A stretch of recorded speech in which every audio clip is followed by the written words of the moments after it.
Greetings, everyone. We realize we're running a little behind, and so we need to get started. We just want to confirm that we have folks online and that they've managed to locate the link and have managed to connect. Can we get a thumbs up? Awesome. Thank you. Welcome to those joining us online as well. Alyssa, did you have words that you wanted to start with by chance, or no?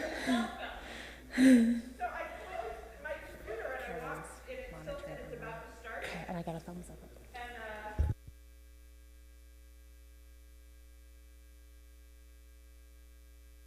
That's what I would like to say. All is well. All is well.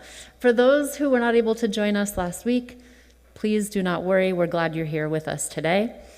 Just to give you a brief rundown of what we hope to spend our time on this morning. We do have a video from Claire, who is our consultant. If you have not already met her or had the opportunity to experience her, she'll be here with us here next week as well. We will once again take the time to read through the small group practices to invite everyone to be of a common mindset of support for each other. Then we will have an opening prayer. We'll have a time spot for some Q&A if anyone has any burning questions from last week that they have not yet had answered. And we'd like very much to make some space this week for the first two book groups to share some space and have the opportunity for members who were part of those groups to share how this book has maybe changed them, what kind of movement it has caused for them in their life, because we feel that that's something that many folks are coming and expecting to share together. So that'll be for Doxic Charity and Praying with Your Feet. We'll cover any remaining Q&A, and then we'll have a closing prayer. So just to give you an idea of what we're looking at, we'll go ahead and get started with the video as soon as we can get it queued up.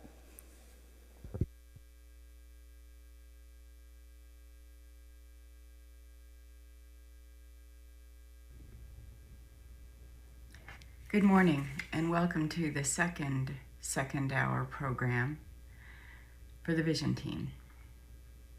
Last week we covered a lot of details. During the week we had an opportunity to look more closely at the calendar along with Alyssa, and we made some changes. So the new details of what will be required when in order to be a part of this as we move forward will be available for you in print after this morning and again in the chat, so you can download the document and print it for yourselves. Right now, I'd like to follow up on this morning's wonderful service to invite you also into a space, as individuals, of discerning where God is calling you to pray with your feet. First, I want to cover the topic of discernment. In 2020, in a conversation that she was having with you all in writing in a newsletter, Alyssa quoted Susan Beaumont. Susan was talking about what it's like to lead when we're in a liminal space, the time that we're in now.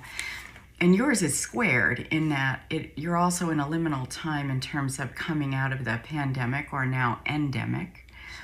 And also in this visioning process, which is a wonderfully creative and life-giving opportunity to co-create with God what a future for all might look like. Alyssa quotes, "As a church, we have forgotten our discernment tradition." She went on to say, instead of replacing discernment with rational decision-making. So instead, we've been replacing discernment as a people who like control, and especially in a time of not knowing, as though we could make decisions instead. As the life of Jesus reminds us, God is anything but rational, Alyssa goes on to say. I think, therefore, that it is important to remember that discernment is not the practice by which we determine who we think we are. Rather, it is the practice by which we increase our capacity to see the work of God in the midst of the human situation, so that we can align ourselves with whatever God is doing. The question is not who do we think we should be, but how is the Spirit of God seeking to move through us? is the way Alyssa framed that question. In this case, I would add, how is the Spirit of God seeking to move through us in the midst of this time and this place and these people who we are called to serve? Charlie's quote this morning, that's on the front of your bulletin, calls us to another realization. When we turn to God and say, why aren't you fixing these things that are a problem in our world? God's response is, I created you, and that's what you're meant to do. So with all humility and humbleness, taking a look at where we are and what we're called to be through this visioning process, let's cover some things that might help us make better decisions. I'm not going to be able to do it all. The vision team will pick up in just a moment and walk you through some other things. In essence, the 3 book groups have kind of followed their own process. In Toxic Charity, we're taking a look at thought distortions. And we're learning, painfully, that toxic charity is redundant. Charity, by definition, is deciding what another needs and giving it to them. What we're called to do is outreach. Even staying away from the word mission, where you go in with a mission or a plan, our outreach is meant to go as Jesus did and meet the people where they are, hear their stories, know their stories, and minister to their needs. Not unlike St. Martin, who Charlie reminds us was off before he was St. Martin, off in his military cloak, going amongst the people, and he saw a beggar shivering in the cold. And in a moment, without much thought, he took and severed his cloak in half and gave half to the beggar. That night, in a dream, Jesus came to St. Martin wearing that cloak. And a life was claimed, and monasteries were founded, and a life was given to God.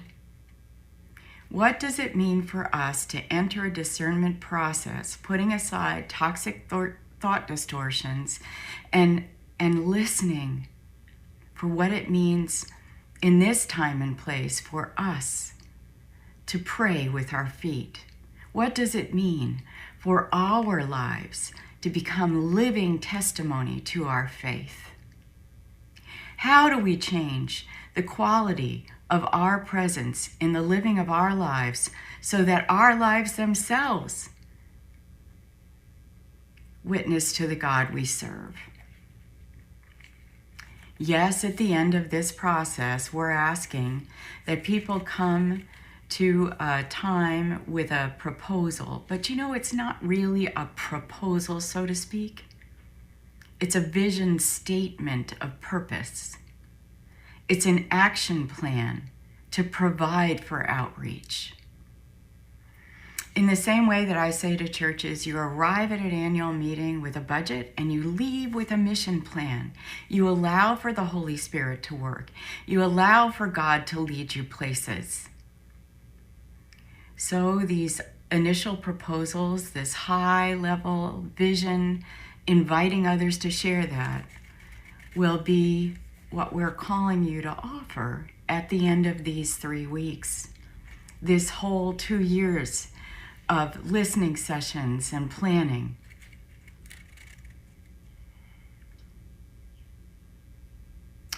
We're asking you to invest in thought projects and plans that will initiate ministries with a small m.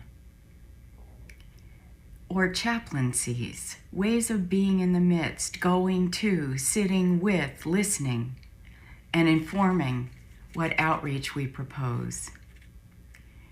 We hope and pray that the depths of these worship services, these second-hour programs, are going to lead those who have come to these times, worship and discussion, transformed, that you will not leave the same person that entered these conversations.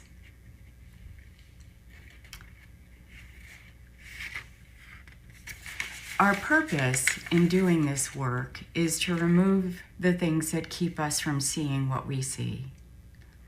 Toxic Charity took a look at how do we pacify, placate, reassure ourselves that we've done something to our satisfaction, back to where Alyssa started with our rational thinking. And how do we put that aside and be attentive to what God is calling us to do and be in any given moment? In praying with our feet, one of the most salient concepts is to go upstream, quoting, we're pulling people out of the river. This is a good thing, but we need to get out of our way, go upstream and figure out where and how they're falling in. This is upstream thinking. In referring to a conversation about upstream, I took a snippet out of a conversation between Scott Sonnenschein and Brene Brown. Scott says, I think we've got to go much farther back into the food chain and think about the very early onset of what early childhood education looks like and what childcare looks like. It's a structural problem that requires policy change, and it requires an all-hands-on-deck movement of people coordinating their efforts. We are the people coordinating the efforts that it will look like, that it will take to be able to go upstream in your systems, in your city, in the programs that you have and the ones that you don't yet have, to be able to save people from falling into the stream that is the marginalization of them as human beings. Creating, growing good, talented, diverse leadership. He goes on to say we need to solve it from both fronts. We've got to solve it at the very beginning by making sure that we are training and educating and providing support to families of all types to make sure they have a career and a family, to make sure they have a fulfilling life. At the same time, we need to work with what we have right now and ask ourselves, how can we bring in these voices? How can we bring these voices into our discussions so that they inform how we propose to join with them to transform these systems? I want to quote something that the Vision team has wrestled with as well, and that is this concept of we can only know what we know right now. And with the guidance of the Holy Spirit speaking to our hearts and calling us deeper into this time and this place, deeper into a humble, genuine curiosity to listen to the stories of those who are in need, to see what we see when we make ourselves look rather than look away, to hear what we hear when we make ourselves listen rather than think we know, to be what we are when we follow the Holy Spirit's guidance. We can only know what we know right now. 10 years from now, we may figure out that we didn't have the right answer, but for now, we have the answer we can best deduce in our most humble, curious place. We have a need at this time and place to take into account this church's history in eugenics, land appropriation, in participating in a movement on one or another side of abolitionism, in taking real stock in some of what we're discovering as we pull back the whitewashing, and I'm using that on purpose, of history, and take a look at things like Tulsa, and take a look at things like the community that was well established in Central Park before people in power took away their land, razed their houses in order to create Central Park. The thriving community of people of color that were displaced, disenfranchised in that initiative is something many don't know about.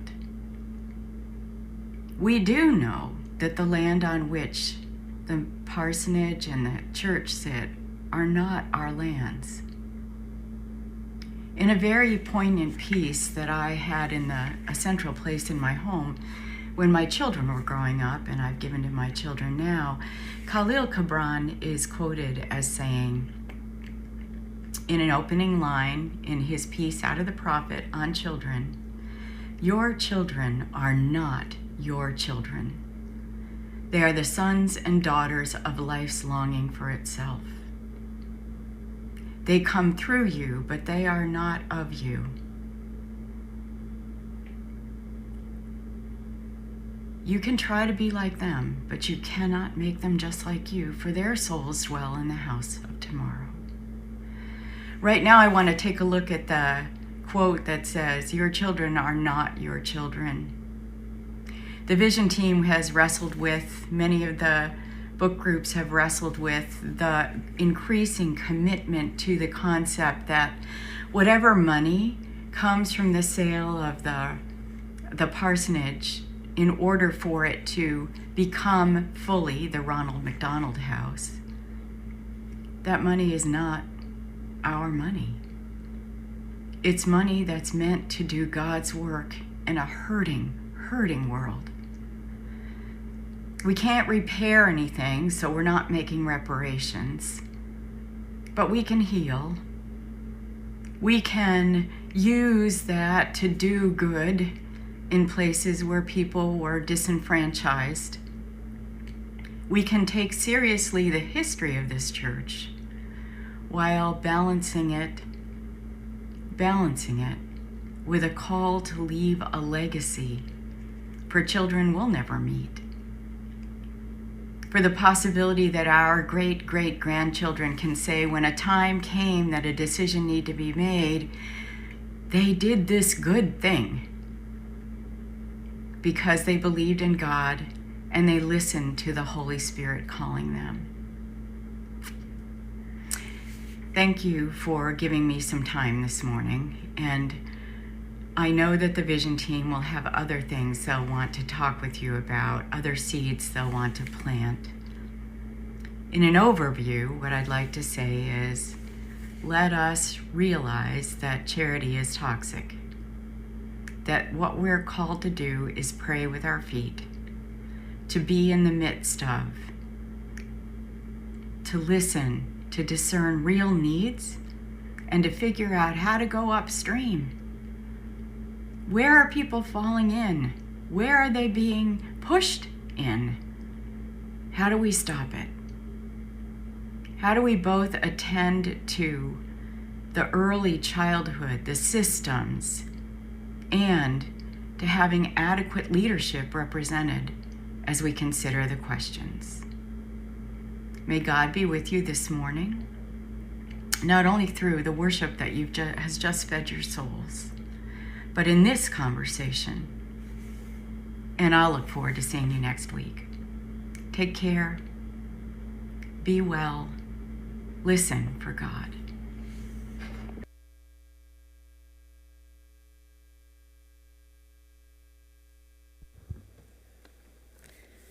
As we opened last week by revisiting the soulful small group practices, which is something that I appreciate Alyssa introducing to me and some of my early COVID groups that I participated in with her. This also was part of Praying with Our Feet book group we opened every time that we met, reminding ourselves and agreeing to how we stepped into conversation through curiosity and other means. So I will review this with us just as a reminder for what we hope as we continue today, next Sunday, and in the future, have ongoing conversation around visioning, how we could do that in a really healthy and fruitful way. The Soulful Small Group Practices are adapted from Parker Palmer. Come to this work with 100% of yourself. This means 3 things: to attend as faithfully as possible, to be as present to this work as we can be, and to bring all of who we are here.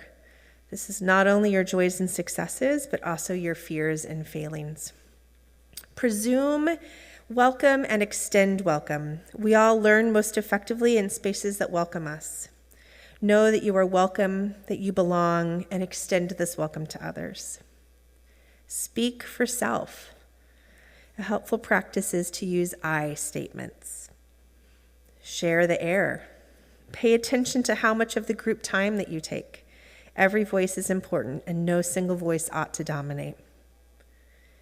Listen to silence. Silence is a rare gift in our busy world. Allow silence to be another member of the group. If the going gets rough, turn to wonder. If you find yourself feeling uncomfortable with the perspective shared by another, try not to allow judgment to set in. Instead, become intrigued. Ask for more information and be open to the experiences of others. Differences offers us an opportunity to learn from one another. Observe confidentiality. This is especially important in creating safety and building trust. If someone shares something here, they shared it here, but didn't give you permission to share it elsewhere. No fixing. Offer advice or reflection when invited to do so, but otherwise avoid the temptation to fix, set straight, or counsel another member. And lastly, believe that it is possible to emerge from this work refreshed, surprised, and less burdened than when we came. Expect that our work together can provide for renewal, refreshment, and helpful perspectives for the work at hand. Susan's going to open us with prayer.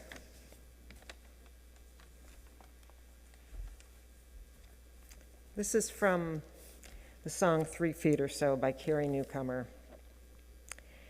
We don't have to search for love, wring our hands and wring our hearts. All we have to do is know that love will find us in the dark. And the things that have saved us are still here to save us. It's not out there somewhere, it's right here. I can't change the whole world, but I can change the world I know, what's within 3 feet or so. We are body, skin, and bones. We're all the love we've ever known. When I don't know what is right, I hold it up to the light. I hold it up to the light. I hold it up to the light.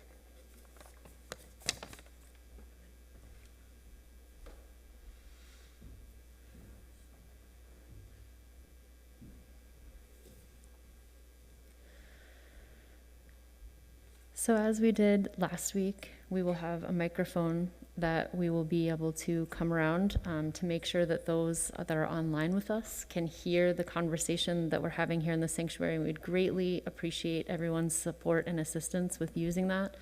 What we would like to make some space for first is any questions that folks may have more generally and broadly before we take some time to make some space for the book group.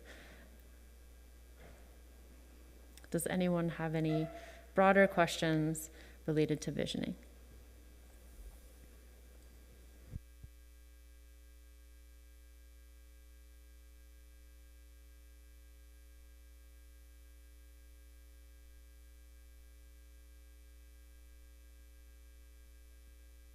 How's that? Anything? Check, check. Hello? Kumbaya. Kumbaya, my lord. All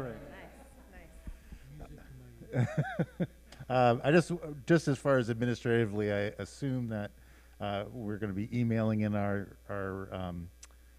proposals, and I just thought it would be nice for staff if we use a common header or something so that it could be sorted.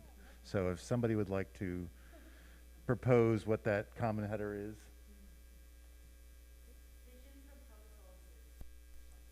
It should say vision proposals in the subject line. All right. So that's all. I just want to make sure that we have some consistency, and then it can say whatever you want after that.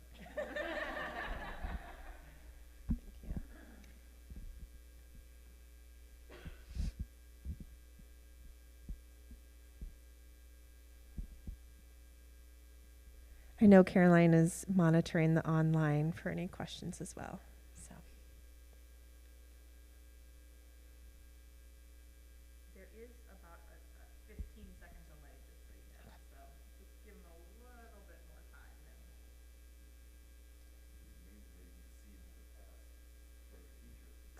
Right? It's amazing. I know. I do that every Sunday. It's so cool.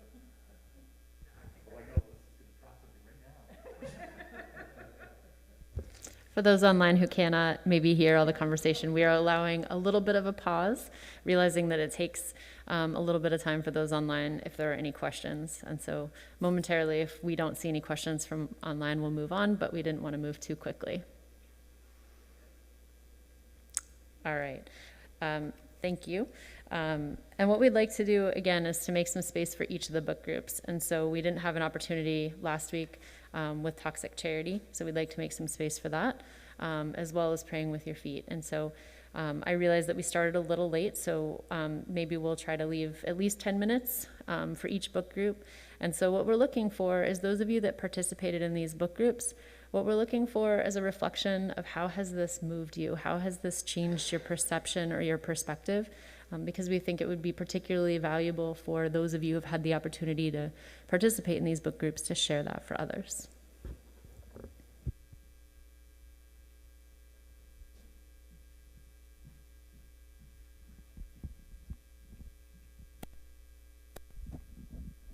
I just wanted to say that I have a copy of Toxic Charity with me. So if there's anyone who didn't read it and would like to, I'm happy to pass it along.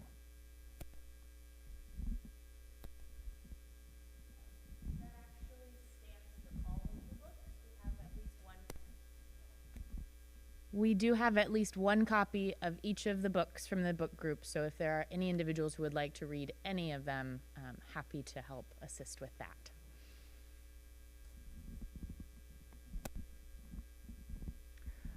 I was a member of the Toxic Charity group, and first of all, thank you to all of those who joined us.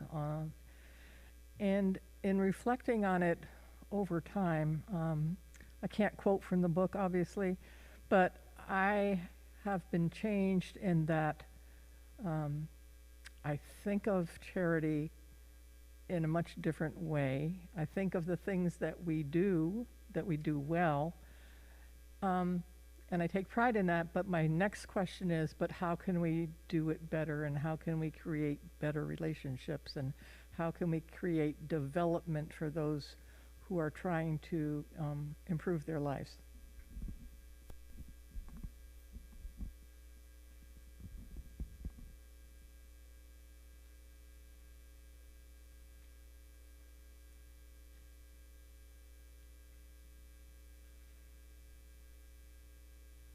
is that a hand? I thought so.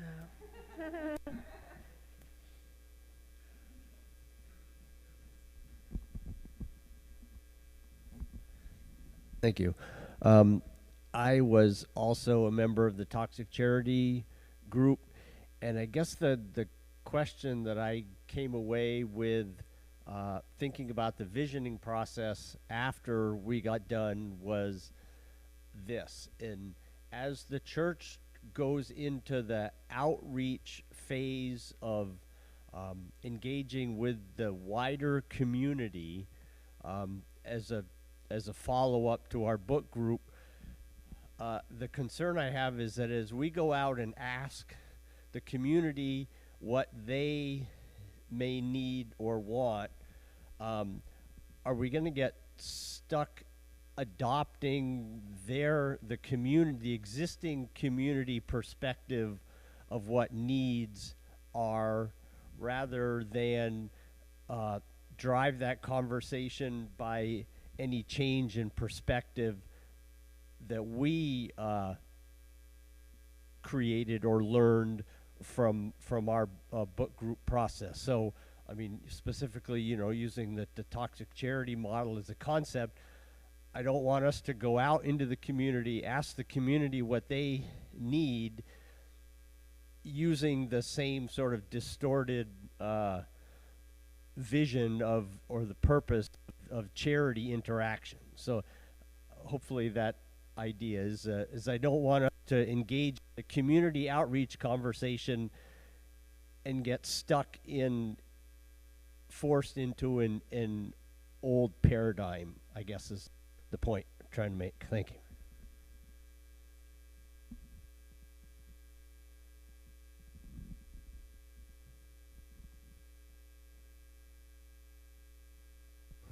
Maybe it's worth a comment there, and it'll plant seeds of thoughts others want to share.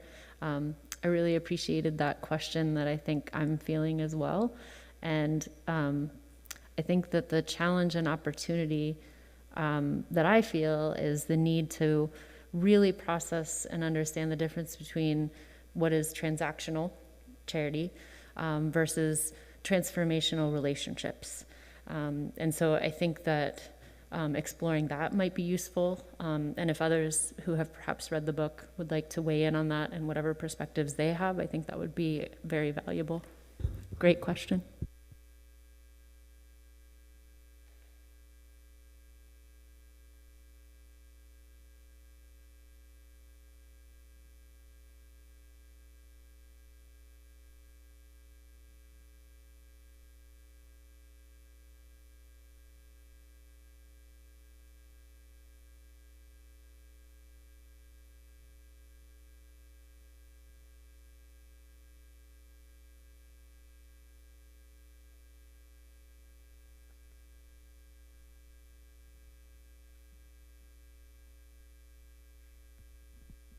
So I participated in the toxic charity discussion group, and with respect to things I came away with, a different attitude towards mission and going off for a week as a group on a mission. That becomes more in a tendency, I think, is you end up doing something for them that maybe they could have done themselves. You're limited on terms of the relationship building. And potentially, in some instances, there were some examples, I think, of doing harm. So I had a very different outlook on missions. Maybe retreats, and there were comments with respect to the importance of missions for youth groups, but maybe calling it a cultural exchange or a retreat, or thinking about it and a little more carefully. One of the other things is the concern of do no harm. And I understand that, but I was concerned that might make people hesitant to act at all. And so to elaborate on that is go forward, but revisit.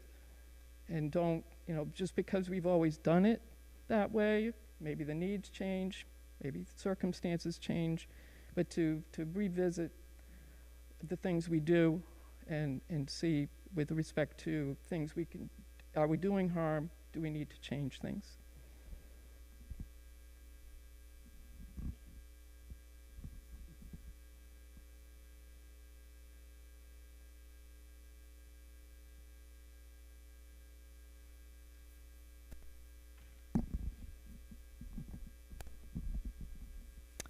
With regard to the mission trips, I think it would be interesting for us to talk to some of the youth, they're not youth anymore probably, but who actually participated in these. And I can't believe that many of them hadn't established relationships with some of the people that they met there. And carried this forward. That's really important. And I totally agree with how money is being spent maybe in an unnecessary way. This is not a, we don't want it to be a vacation for kids, but I'm kind of thinking from my own experience how deep the relationships I've made with people in other countries doing something different than this, working, but and how that's been carried with me all these years, and I can't believe that the youth wouldn't feel the same way. So I just want to pop in and say something to this particular part of this book. There is a form of mission trip in a lot of mega churches where you go to a place and you pop into a particular organization once, and they kind of bring out all the people that you're serving, and you do something for an hour, and then you go home, and then you go to another organization and they bring out all the people once, and you feel good about yourself. You've spent $1,500, $1,600 to get there, but you don't really form relationships, right? That is a very common form of mission trip, and I think that's more what he is critiquing in his work, right? I've dipped my toe into those, and we want to stay as far up as we possibly can. That's when you get into painting a mural, that gets painted over with the next group, and they tell the next group that it was done a really long time ago. Like that happens all the time, and you've spent $30,000 and nobody's been changed on some fundamental level, right? On the other hand, there are types of mission trips, which he alludes to, which are relationship building, right? So you go to establish a relationship with the people, to know what their needs are, and enable to hear from them, right? And similarly, it becomes a cultural exchange. That's a different type of animal entirely. And then the last thing I would say about it is learn about ourselves best through travel, right? We just do. We learn what our inherent stereotypes are, what bothers us. When we come into contact with that, it's different. That's true in faith traditions too. That's why we should be doing more exchanges with other congregations, right? You learn about yourself by what is different. So that is a separate goal of mission trips that isn't really addressed, but he's talking about that charity, right, which is just, we've decided what you need, we're going to give it to you for an hour, and we're going to pay a lot of money in order to do it. I'm not entirely confident, not having been here for 30 years, but I'm pretty sure that's not the general modus operandi of the mission trips here, so I want to be careful about the way we talk about that. Does that make sense? Okay.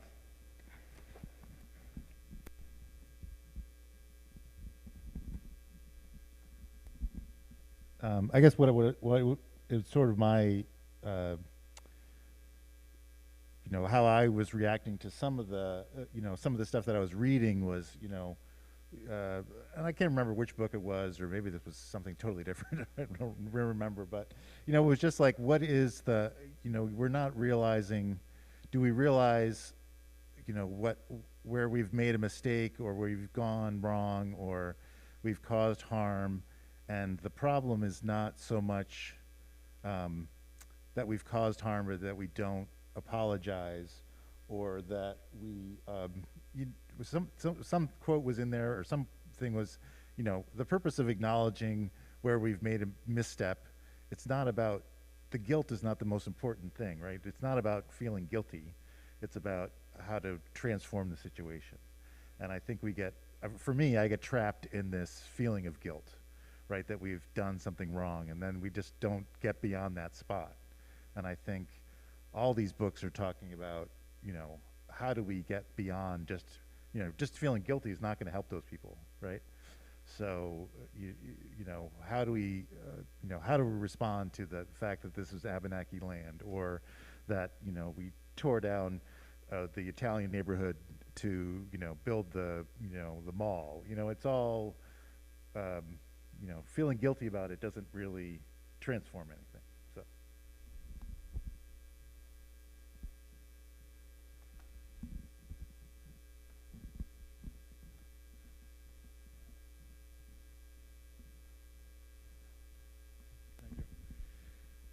Thank you. I was particularly struck by the video about the statement of swimming upstream. I think I personally have failed to think in those terms. And all of a sudden, I see a possibility for the congregation, which is beginning to get to a proposal, and I apologize if this is not the time to talk about proposals, but I'm going to anyway, where we can get 2 for 1. Oh yeah, where we can get 2 for 1. We have a physical plant here that's virtually deserted 6 days of the week, and we probably always will have. So I would say we ought to try to come up with a proposal which addresses that issue, along with the idea of swimming upstream to deal with the issues in our community.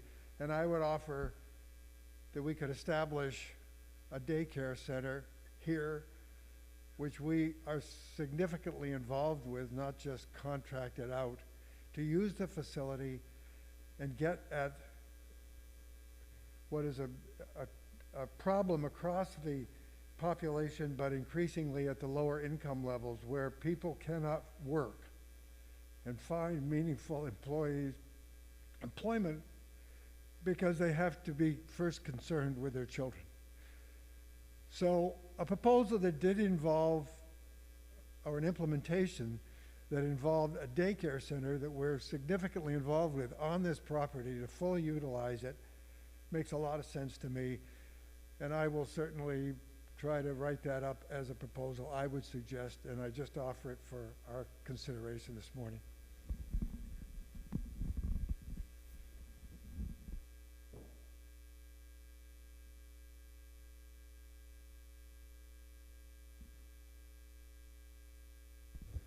Can we get a check-in on if anyone online? Nothing online? Okay, thank you.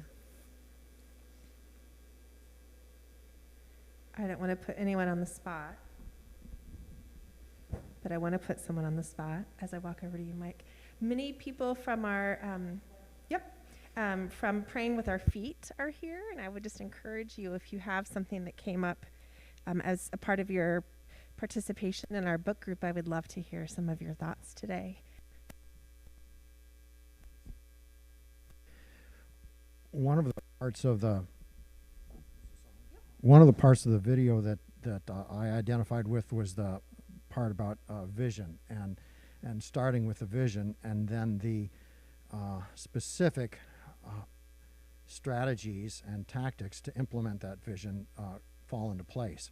And to the extent that so I think we need both conversations, and to the extent that we all have some very specific, interesting, good, valuable strategies or tactics, let's remember those, but let's try at the same time, as was suggested, to come up with the overall vision and see how those strategies and tactics fit with the overall vision.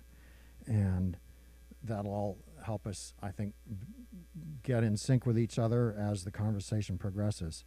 Also, as far as the toxic charity, I was reading that book and unable to participate in the discussion, but my takeaway was that it gives us a better vocabulary and perspective to think about and more deeply understand what we're doing. Not that the approach we've had historically was necessarily partially or completely incorrect, but just understand it better for what it was, so that we can evolve. I'm a big believer in evolution rather than revolution, so that we can evolve, augment the way that we do trips, if and as needed, because with the Toxic Charity book gave us a better vocabulary and understanding of a way to look at them. But I agree, not that what we've been doing historically in that regard has necessarily been wrong, but may be incomplete as far as accomplishing what we're trying to.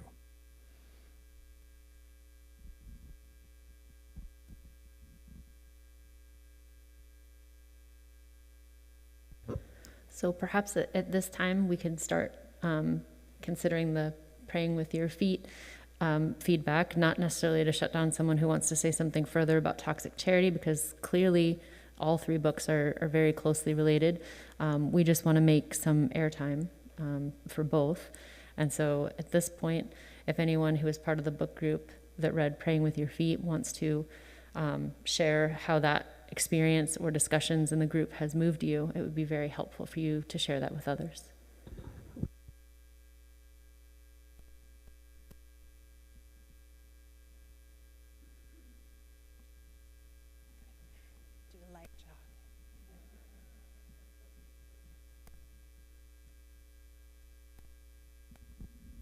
So we had a really good group of folks who were involved in Praying on Our Feet, and we were able to see this young, vibrant minister's journey from being very rosy-colored glassed look at this, and she was going to save a lot very quickly, to figuring out how very difficult it is, and how, as Michael described this morning in the sermon, you're constantly trying to save those folks in the river while wondering how they got there. And that what it did, I think, to help us in terms of visioning was to give us the perspective of trying to bring it from the 30,000-foot view to ground level, and that it's harder than it looks.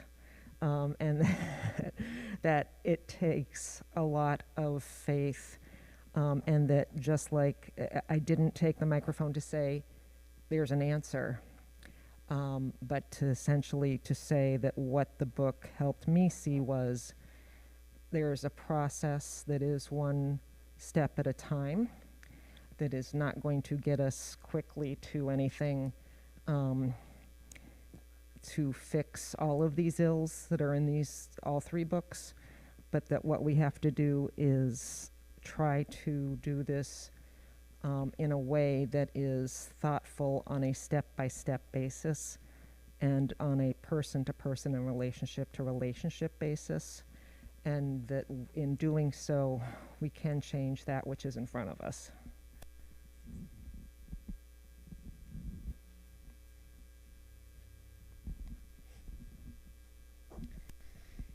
So I was also part of the book group with Praying with Your Feet.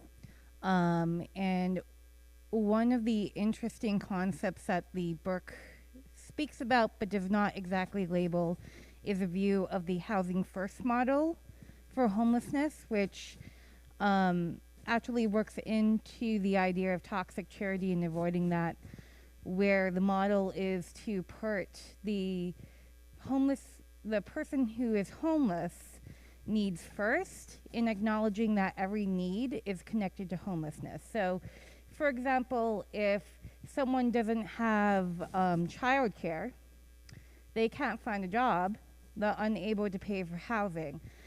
So the book really requires people to break out of the view that only people who are, let's say, sober and not doing drugs deserve housing, but to look beyond our own discomforts and recognize that we have to accept people for where they are. Most of us understand that being intoxicated at 10 a.m. is not great. But in some actual cases, we have to work with people where they are and maybe encourage them to drink at 11 a.m. or try to cut down on drinking. So it really requires us to get out of this place where we only want to help people who we deem trying to work into housing, and acknowledge that we have to accept people in how they are presenting themselves, and encourage and offer resources when they ask for that, or have collegial conversations about, I'm not bothered by your drinking, but let's talk about how these barriers are affecting your ability to find housing. So it really does require not to do toxic charity, and to actually talk to people and find out what their needs are.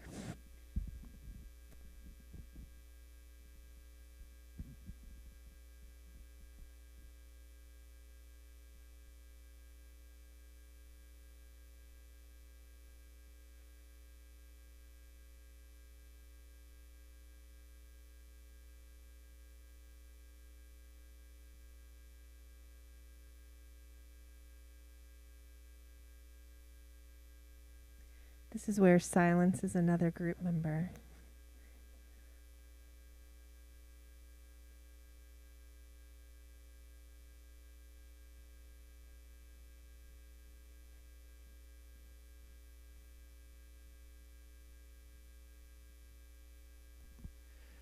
I just want to echo and support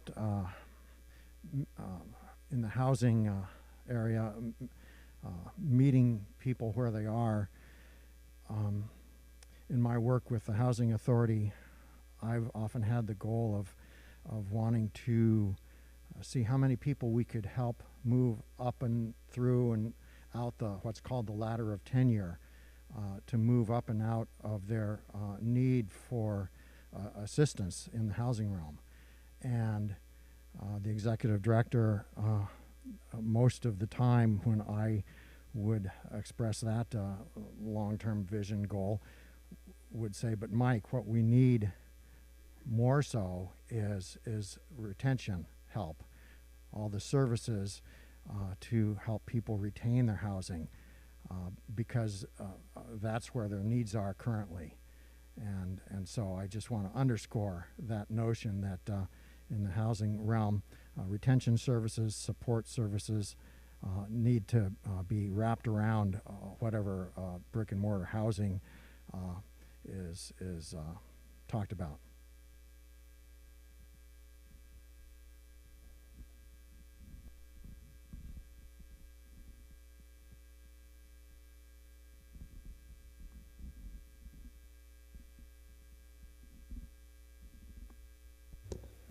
Do we have anything from anyone online by chance? Okay, thank you.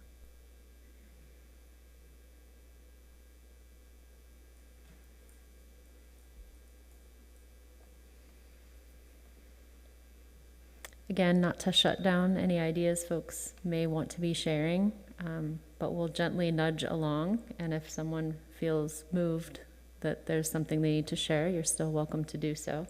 But at this time, we'll make a little bit of space if there are any Q&A generally, or about the video that we saw from Claire, or what's happening next, or any other kind of open ideas or questions that you were hoping to have answered today and didn't.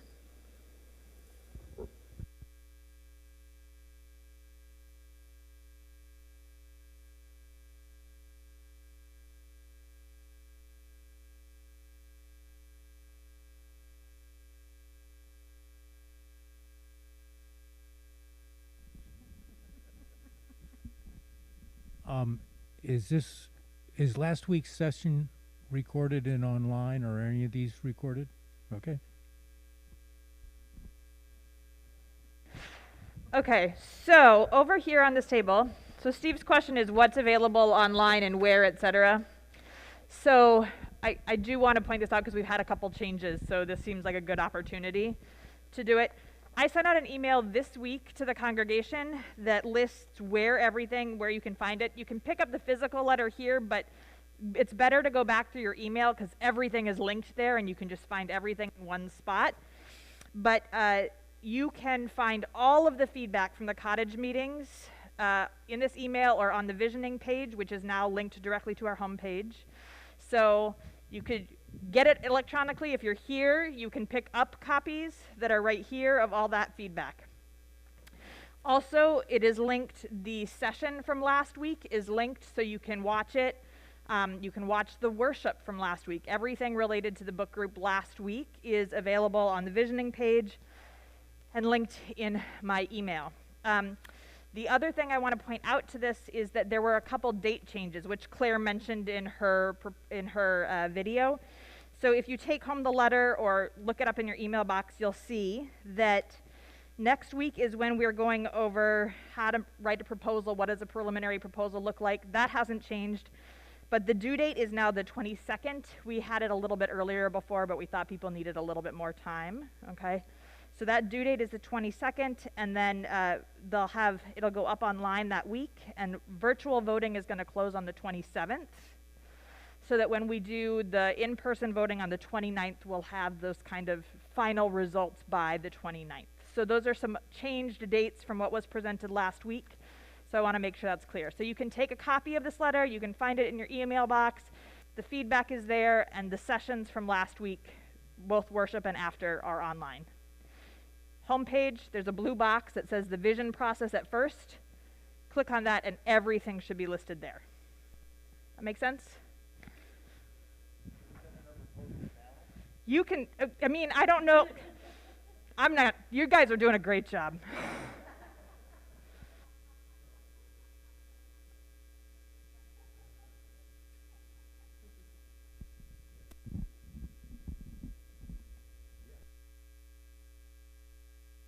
Okay.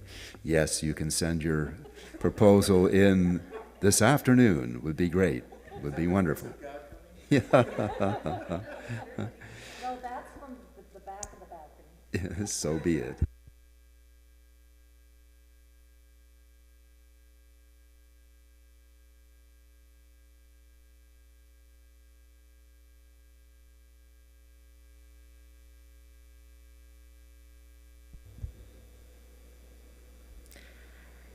Any last questions? Anything online? Okay.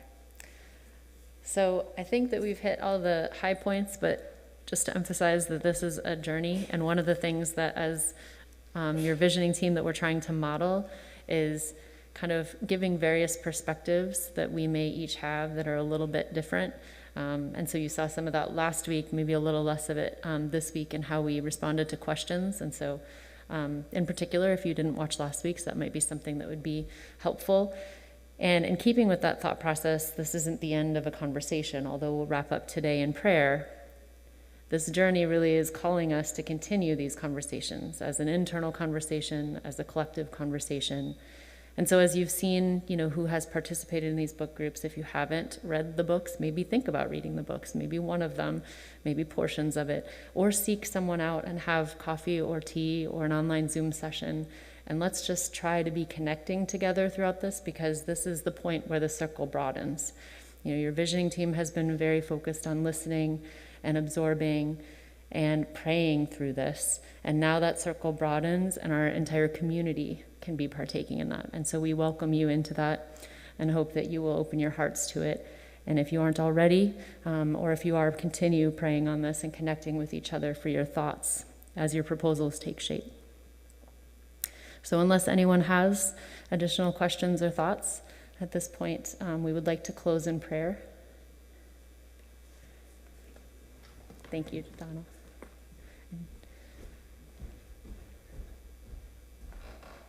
Do you need a paper? No. Okay. Okay. First, I'd like to start off by thanking the visioning team for all the hard work they've done. It's really,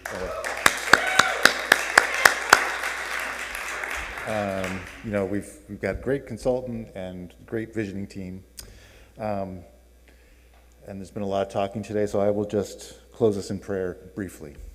Please join me in prayer. Praise God, offer us guidance and discernment in this time of great transition, and allow us to go out and follow in your footsteps as we pray with our feet out there in the world. Amen.